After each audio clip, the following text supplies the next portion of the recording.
Alacakban 2026 yıl Musu Koktay avulunda musu tazalao jumusu жүргізіліп жатыр.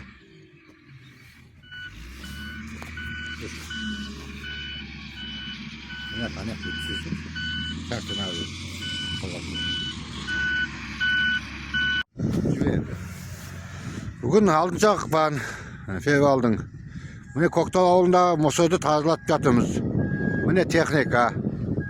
Міне тазалап бітті почти. Міне тазалап жатыр. Bugün Allah bize geçecek kadar bitedi.